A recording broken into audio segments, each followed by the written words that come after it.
Hi, I'm Natalie Jill, fat loss expert turned high performance coach. When odds are stacked against us, how do we shift and create everything from nothing? How do we level up when we aren't feeling it yet or we've had a big setback? On this podcast, I'll be talking to some of the most inspiring and courageous men and women on this planet who, at their worst, learned how to achieve success greater than they ever dreamed possible, leveling up and creating everything from nothing.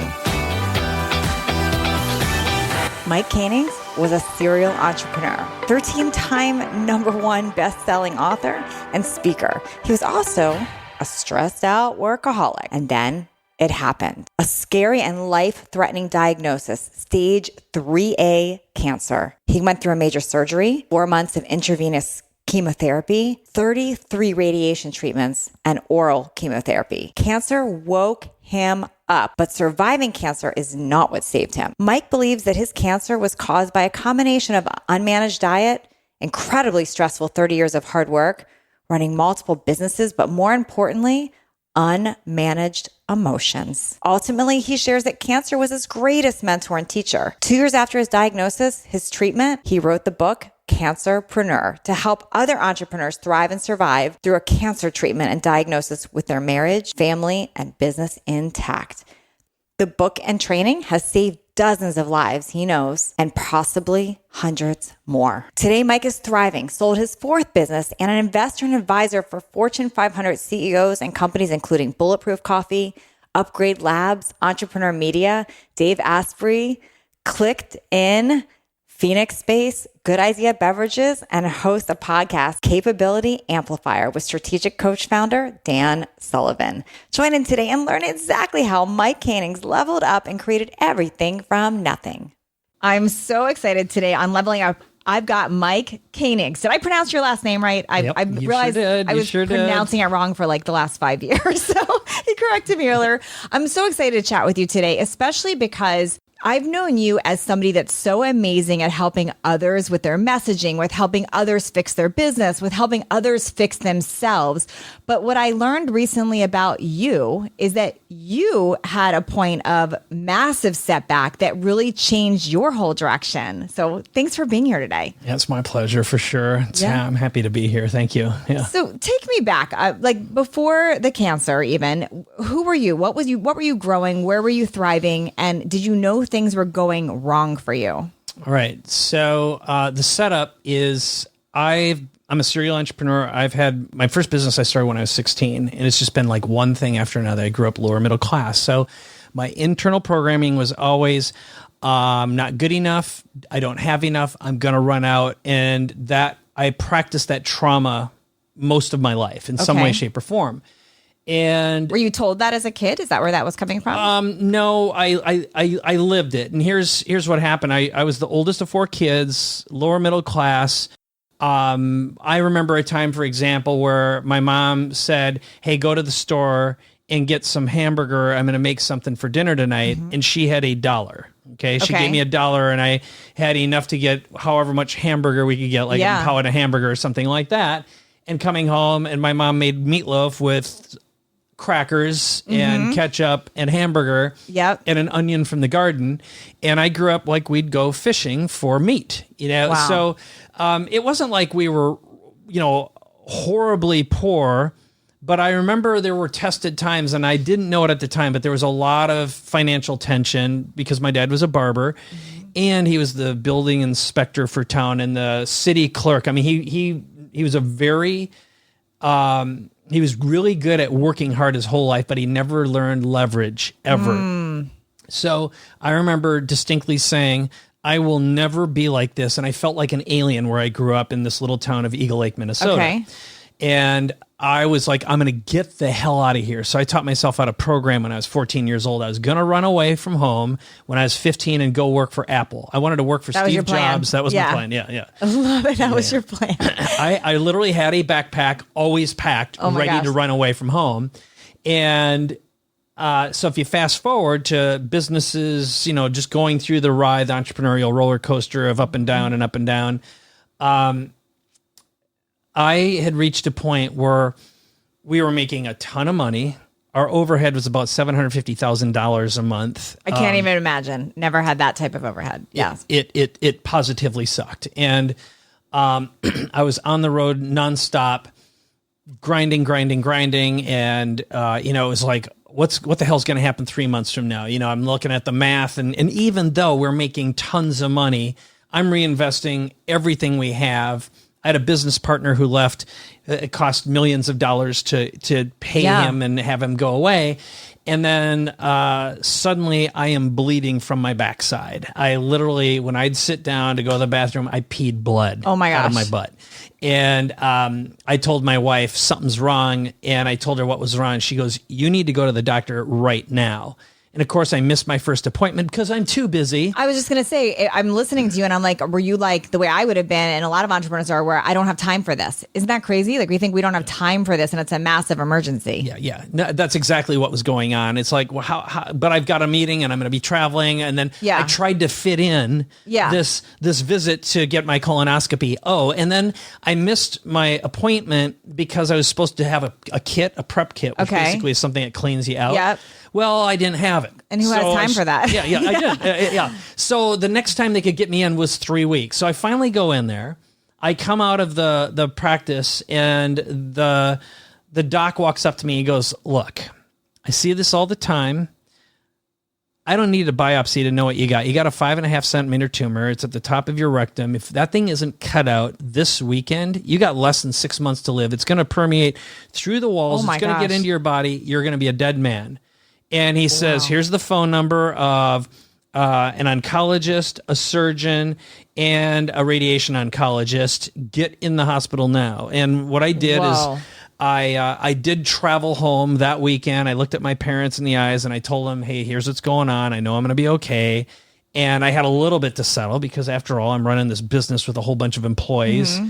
And the other thing is I'm thinking to myself, if anyone hears about this, my customers are going to abandon me. Yeah. My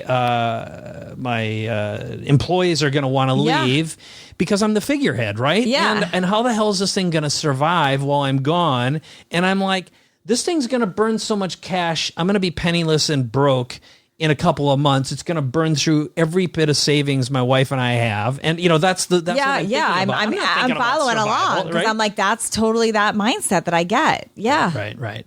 So, I go through the surgery.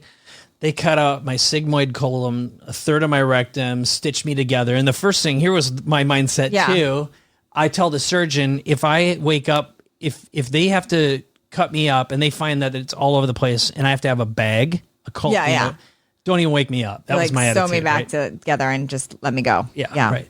And then, so the first thing I do when I wake up is I look down, I'm like, oh, thank God, no bag. And the other thing you don't know when you do the surgery is whether or not you're going to be impotent, whether or not you're going to be peeing or pooping into a bag, whether or not you'll ever be able to have sex, an orgasm, or anything. And then, of course, that thing's like your whole dignity is going away right then. Yeah. I'm not a man, is what you're afraid of. Yeah. Right? So... Were you, Mike, were you feeling scared or sharing that you're scared, or were you just in control at fix-it mode? Yeah, I'm not going to tell anyone. I'm scared about everything. Yeah. So I don't talk to anyone about this stuff. And I'm still trying to figure this out. And my oncologist basically says, I own your ass for a year, literally and figuratively. Just get used to it. So you're going to spend a year recovering. Well, the surgeon walks in and she's crying. And by this time, one thing I'm really good at is building rapport with my doctors and asking a lot of questions. So she comes in, she's crying. She goes, I'm really sorry, but there's lymph involved, which basically means the stuff's in your body. Once it's in your lymph nodes, you need to do chemo. And so I get a port installed in my chest. I still have the scar here, right here. And I start getting hooked up for the IV chemo, which is FU5 and Fulfox, which is horrible. You know, my hair starts falling out and, you're waking up every day in a pile of hair and you feel like you got metal in your mouth. And the reaction is you get cold sensitive. So if you open up your refrigerator, it feels like someone smacks you in the face with a bag of broken glass. It's rotten. And then I didn't know that. That explains why you see some people going through that wearing all the layers or the. That's right. You're wearing mittens and a hat in the summertime, right? That's why. And then, I'm trying to muscle my way through it. So I'm like, ugh. So I'm going out, I'm running and I'm working out just because I feel the decay. And I'm like, I'm going to fight this. And I'm not taking any painkillers or anything like that because I'm tough, Yeah. And eventually this stuff wears you down. I mean, there's nothing you can do except just lay on your side for hours and hours and hours and be miserable. And just like, it's like you got a mouthful of pennies all the time. You're just tasting metal. And at this time, did everybody know what was happening? Were you playing it off like it's not a big deal, or what was happening? So what I was able to do is the chemo cycle works where you get it and you feel good for a couple of days because they fill it full of steroids. And then eventually you feel like crap until the day before the next time you do it, which is 2 weeks. Okay. So during that time, there's an up and down cycle, and I'm able to go into work and deal with stuff. And I let some people know because once I had the surgery and the chemo, I knew I was going to survive. Yeah. And I felt good enough about that. And I told folks, and fortunately, my employees really stepped up. They took care of things.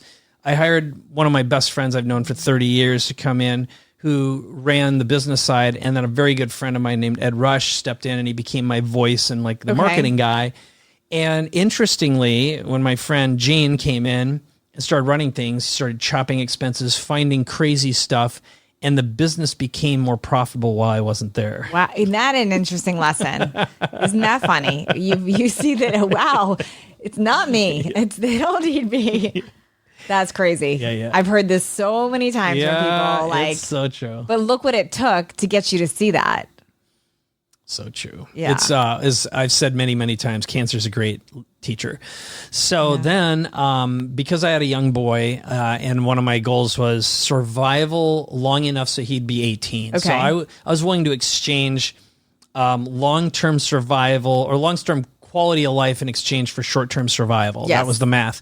And when you start looking at stuff, again, based on where I had it, I couldn't easily, do a full, go to a straight vegan diet and do because it was so far along. I was a dead man, and you got to go thermonuclear in the type of cancer I had, right? So what happened is you had stage 3. It was you were given a life sentence at that point. Yeah. It's stage 3A, which is even a little bit further along when there's lymph involved. But I ended up doing radiation therapy at Duke, and which basically means you're getting zapped every day and taking oral chemo, and that's really when things got hairy.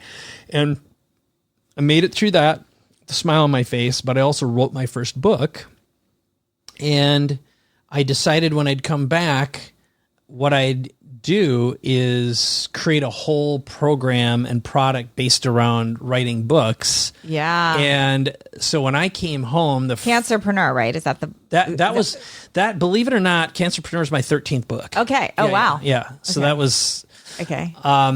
But my first book was a book about writing books because I figured out how to leverage the Amazon platform, kind of like how I figured out how to leverage video marketing and social media marketing in the early days.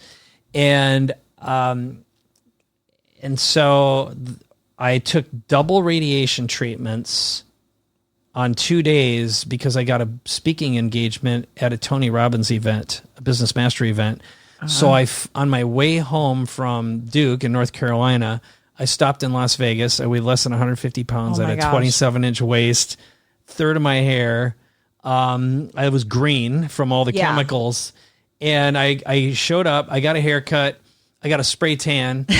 Threw on some pants. I'm still on covering chemo. Covering it up. Yeah. I'm still on chemo and morphine. And I'm on stage doing a speaking gig talking about writing books. And of course I told my story and the crowd went nuts. They couldn't believe it because I'm like, I haven't been home yet. I literally just left the hospital. Was that your first time truly being vulnerable on stage or sharing that? Because I know we do. And the reason I ask that is that's a buzzword, be vulnerable. Yeah. And be authentic. And I think people craft stories to sound that way, but you were in it. You couldn't hide it. No. It definitely was the most vulnerable I had ever been. And of course I felt like I was through the cycle, so it was easier. The truth was I was still a coward and not willing to share the process so much. But that was a turning point where I'm like, Yeah. when I'm really open in this raw, because I had a standing O for 10 minutes. Yeah, because people connect with that. That's real. It's human. It was. And isn't it funny? We try to cover it up and hide it, but that's what people want to know. They want to see the messy. Yeah, it's true. It's true. So what happened then is told the story, did the little thing, and then created a program and a product, and that became like probably a $10 million franchise over the next few years. Let me ask you before we keep going on that journey with the cancer, because a lot of people wouldn't have survived that where you were. What do you think made you survive? Was it your belief that you would? Was it the bigger vision? What do you think it was? Yeah, I think part of it was I'm a fighter for sure. I mean, I'm just not. I don't know if you remember the movie Good Will Hunting. There's that moment. This was who I was. Not so much now, but I mean, it's like, I'll take the wrench. Yeah. You know, it's like, what are you gonna? You want the wrench or the belt? And it'd be like, fuck you. I'll take the wrench. Yeah. And so, what I actually, here's what got me through it. First of all, I became a non-judgmental observer of my body and realized and separated the two. I could become my spirit and live outside my body during the most painful times. That's amazing. And only experience compassion, love, and empathy for this body as a gift from God. Wow, okay. You really, that's very evolved to be able to do that. Yeah, and I'm not sure where all that came from, but it was like, I had this practice every single day. And what I got used to doing is like when the pain got so bad, I just said, all I have to do is go for 5 more minutes. All I have to do is go for 5 more minutes. It's just like if you ever quit drinking for an extended period of time, it's sort of like, let me see if I can just get through tonight. Okay? I feel like that about drinking. That's the opposite for me. I'm not a drinker, but yeah. I like if I'm at a place with everybody drinking, it's like, let me get through this for 5 minutes. So it's probably not the best one for me, but I get what you're saying. But that's, because separating yourself and almost watching yourself as you're a movie, like you're observing it. That's very evolved. That's what I did is I just became a camera and watched the body and loved it fully. And then by then, I also learned about pain management, which I made it through the whole process without taking any meds. Why not take meds though? Like, I want to speak into that because I'm all for natural and stuff like that, but I'm also not for pain. So why that decision?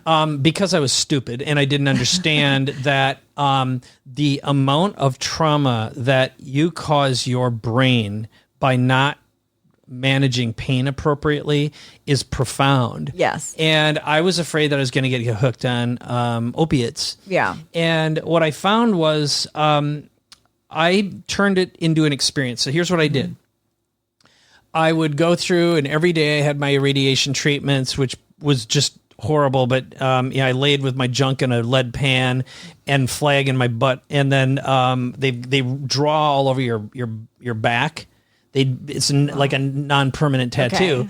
And then they line up these lasers so they can zap very specific parts of your body so you don't have like long-term organ damage or PP damage or whatever, right? And then it burns like a mother. And everything burns. Everything burns going in and coming out. Yeah, you're like microwaving stuff. Yeah, and my worst day, I was on the toilet 37 times in one day. Oh my gosh. So your rear end is bloody just from wiping yourself. Wow. You know, it's horrible. And I had less than 5 seconds from the time I had an urge and I had to be on the toilet. Wow. Right? You have no control anymore. Yeah. And holding food down is impossible, et cetera, et cetera. So, but what I do is I do my stuff in the morning, come back, I'd read or take care of a little bit of business or a couple of calls. And then I'd take some lorazepam, which is an anti-anxiety pill, and I had hydromorphone. Mm-hmm. I'd take a couple of those, and I started watching movies, and I burned through more Netflix movies than you can imagine. So I had my iPad, Wi-Fi, and then in between, I'd write a little bit, and I was working on my book.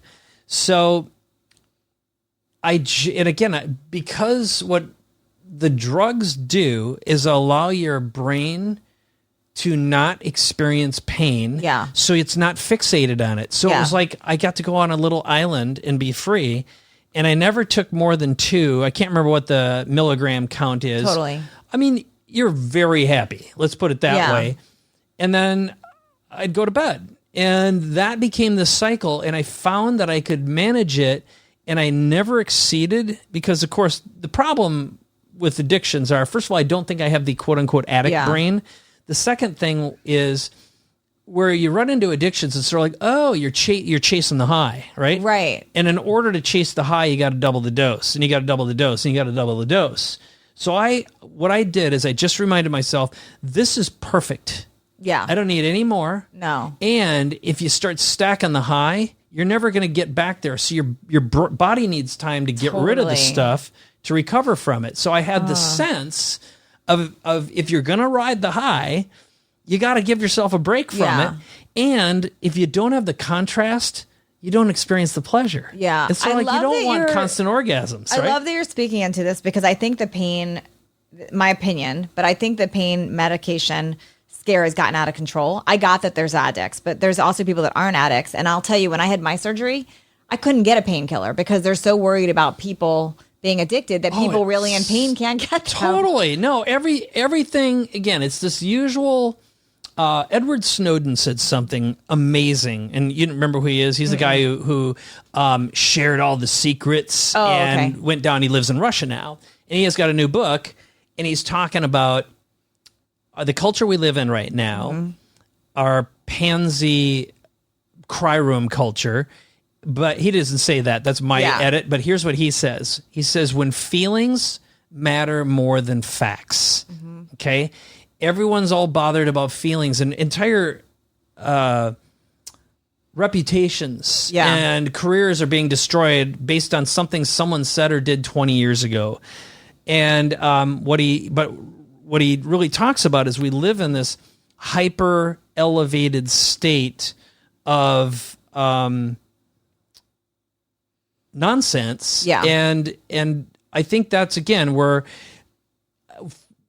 I'm not saying we don't have a real crisis, but it's, with the media, we'll make a big deal out of 10 people dying from something when, thousands will die of alcohol poisoning or tobacco related illnesses. And from a proportion point of view, you just got to look at stuff and put it in proportion. But again, the facts don't matter. And we live in a clickbait society right now where the only way to make money is by creating sensationalized news. Totally. And I think that, unfortunately, is affecting this. And so, folks with problems. So I have the same issue, which is every once in a while, full disclosure, I still have some pain meds that I can take occasionally, because there's certain instances where my body doesn't work right. Sure. Okay?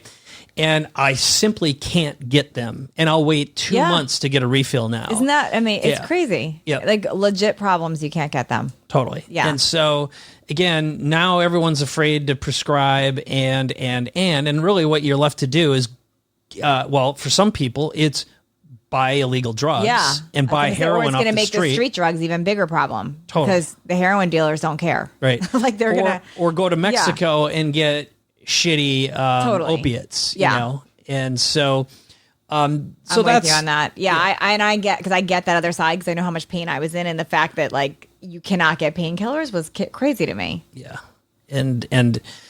So I came back and I got Kratom for a little while, Kratom, which is supposedly a non-opiate, but I started having crazy dreams from that. So I quit using that. And I think, and you don't know if it's pure because it's an unregulated industry. Totally. So, if we go down this monkey hole a little bit further, it's why legalizing drugs is the smartest thing, because then at least there are standards, quality standards.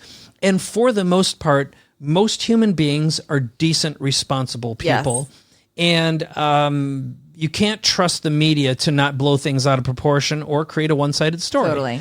And I'm friends with a lot of people in the media. I'm part of the media. Yeah. You're part of the media, right? We can craft whatever story and message we want and justify it. So anyway, I'll let you. That's great. I'm glad we went. I've never addressed this before or had a conversation around it, but I'm glad you brought that up. So it's interesting. So that relief from that pain is what allows you to have your freedom, essentially, in that. So you came out on the other side of this, though. You're cancer free. It's been 5 years, 6 years, 6 years, which is amazing.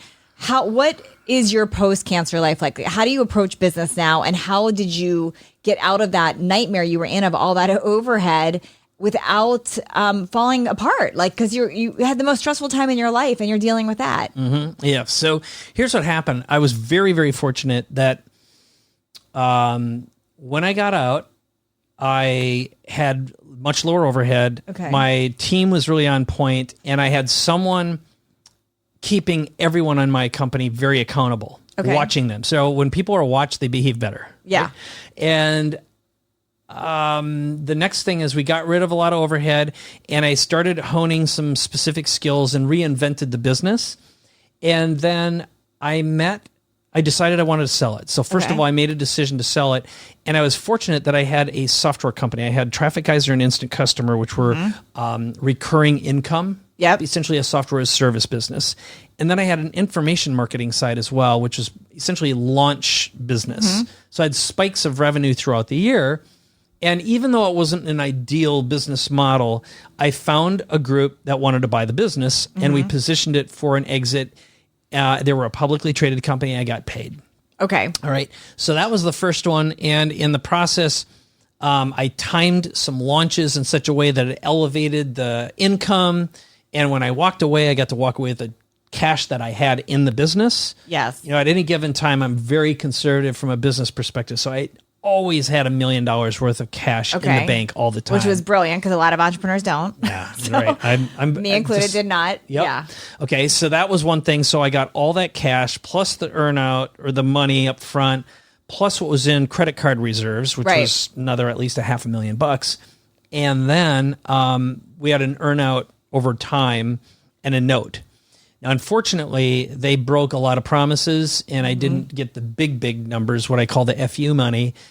But in the process, I kept my studio, I kept a bunch of my IP, and I was able to start again. So the mistake I made is like within a year and a half after cancer or so, maybe 2 years max, I went right back into the crazy and started another company because my old trauma patterns of running out, not having enough, not being enough kicked in. And I was doing the math in my head. Well, what if this happens? And what if this happens?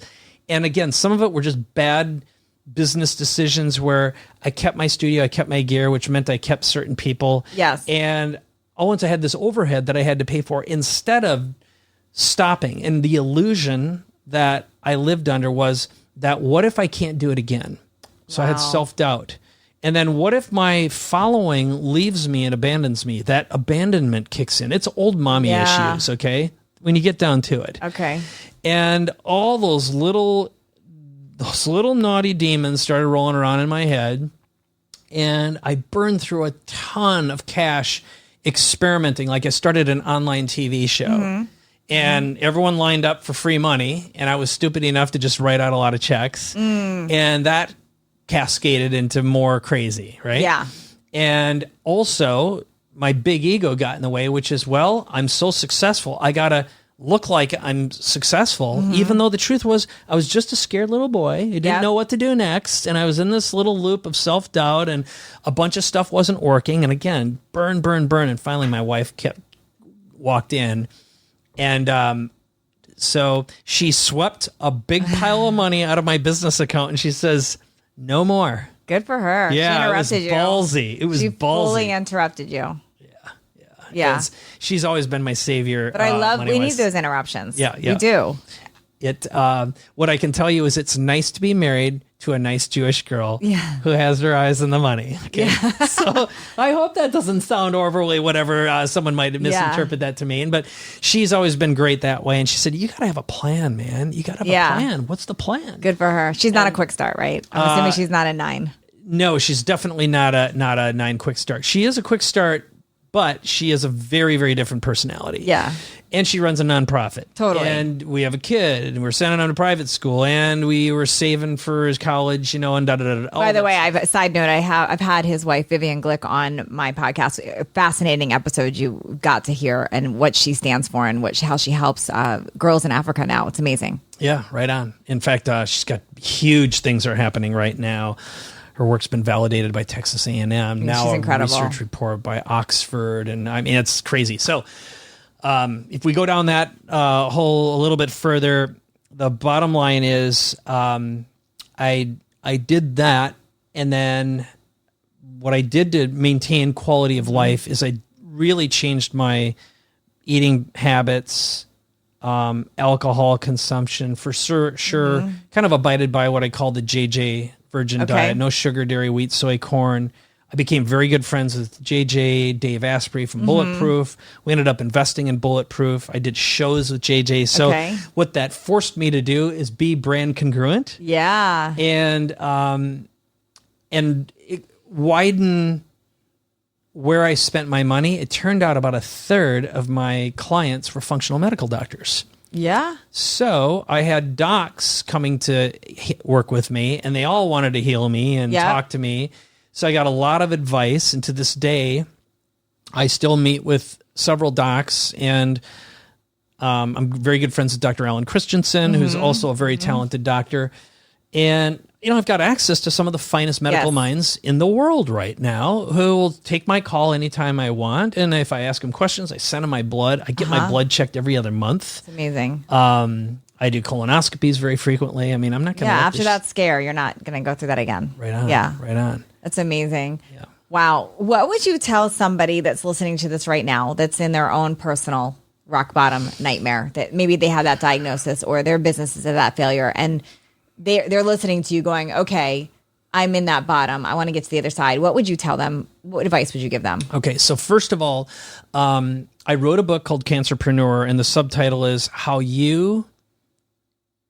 Your Marriage,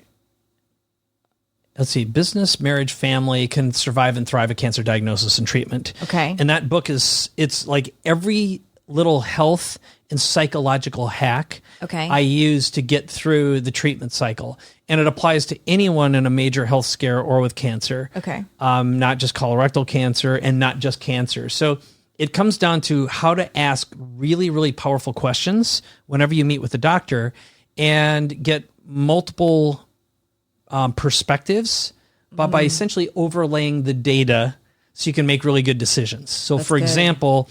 That's what you do in business. That's exactly what it is. Business. Yeah. I love it. And what I learned is the better the questions you ask and the more interest you take in your health and asking better questions, the more time doctors will spend with you. Yes. So, and if you get them emotionally they don't want to hear just why, doctor. The why doesn't. Yeah, being a whining victim gets you nowhere in all of life, especially during a health scare. And the next one is practice this realization that you are, I don't care what your religious belief is, you are a miracle. The human body is a miracle. Just the fact that there is a union between soul and spirit and a physical presence, like an avatar, know, it's like, it's impossible. It really is. It's miraculous.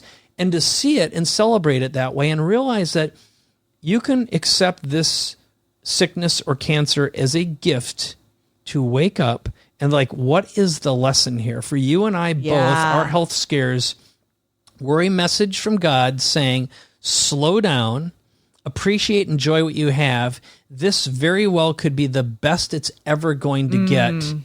And you can live quality versus quantity. I really believe that. Really where I am right now in my life, I honest to God could tell you, I could die tomorrow and I won the game. Yeah, that's amazing. Yeah. I have no sense of loss or have tos right now. Everything is a want to. So how can I turn today into a want to and not a have to? And know that, you ask yourself, when's the last time I ever went hungry? Probably never. Okay. Yeah. Nothing bad is going to happen.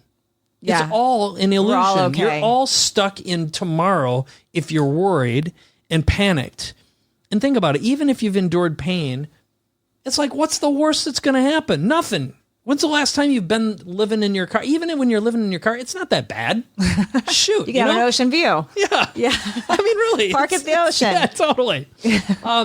And so I really, really have been practicing living in the now. And that's what makes it. And when I went through that hell, I lived in the moment and I just said, just 5 more minutes. Just 5 more minutes. This is so good. This is so good. What are you working on now and where can people find you? Okay. So right now, I'm working on two things. The first is I've got the podcast called Capability Amplifier with Dan Sullivan, which I love. He's 75. He burns 1,000 calories before he has breakfast. Oh my gosh. He's put on over 22 pounds of muscle in the past 2.5 years. Amazing. He's worked out 900 days in a row. I mean, he's really an amazing human being. Writes 4 books a year. And I could go on and on and on. Yeah. He's really a fascinating human being. In fact, coming up, I'm doing a podcast with him 20 minutes from now, in fact. Yeah. And we are, so I've got that. The next thing that I'm really excited about, when I sold everything, I let everything go 2 years ago. I had a very similar health challenge like you did, or a awakening, a reinvention. Yeah. And now I do one-on-one advisory work with people in transition, in a state of reinvention, or folks who have sold their business and they're ready to elevate. Yeah. So that means I help visionaries and experts build empires. And he's amazing. Just by the way, y'all, he's amazing at. I've never met anyone like this. That like you'll tell him what you do or what your vision is, and the questions he'll ask and how he'll spin it. You're like, whoa! Can you come with me? You're like PR in the pocket. Like, well, that's what I'm doing now. Yeah. So like, I'll sit down in the studio like we are right now. Bring them in.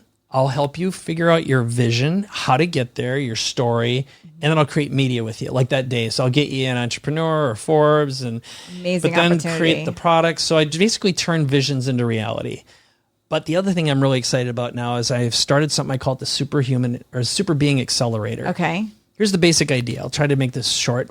Right now, every institution we used to trust is obsolete and extinct, whether it's business, government, money, transportation, schools, absolutely education, medicine. We could go on and on. Yeah. Everything we used to trust, and it's being dematerialized, meaning if the physical doesn't really matter in a weird way. And many, many jobs are going to be replaced by artificial intelligence, machine learning, augmented reality, virtual reality, Internet of Things. So how's all this technology going to incorporate? And I believe, and we all of us who are high frequency beings see this. So I believe we are permeating the mystical, spiritual worlds, and we're oscillating between the old physical. So think of like orc energy. Think of our political climate today. I won't say Trump, for example, but let's say there are negative leaders who exist in the world right now, low frequency, who are holding on to coal and old jobs and the way things used to be. Stuff, rotting corpses and phantasms of what is already extinct. Yeah. And over on the other side, we've got the new future, integration, where creativity and innovation and co-creation and true leadership matter. True masculine and feminine polarity, where both are celebrated. The divine feminine is celebrated. High frequency thinking. I think we're permeating the world of the mystical world, the energetic, the spiritual world, and science is proving that these exist simultaneously. Yeah. So what the Super Being Accelerator is about is exploring this in business and in life and getting more out of life and spending time, physical, real time, not online time, with high frequency people. I like it. That's a blue water strategy right there. Yeah, it is. So that's where I've been spending my past 2 years building that next thing. And so I've got a group that I've assembled, and I think you'd be a good member, as a matter of fact. How's that? Super cool. I might have to hear more. Yeah. So that's those are the two biggies. Yeah. I've got a new book called The Super Being Accelerator that I'll be releasing soon too. Can't wait to check that out. Right on. Right on. Thank you so much, Mike. Oh, it's my pleasure for sure. Thanks for leveling up with us today. Please share this episode if you found it helpful so others can join in. And don't forget to hit that subscribe so you don't miss out on future shows. And if you would leave me a 5-star review, I appreciate those so much. I read all of them, and it's how I know that I'm giving you information that you find valuable. And come interact with me over on Instagram at Natalie Jill Fit. I read all the direct messages and comments over there. Make it a great day, creating everything from nothing.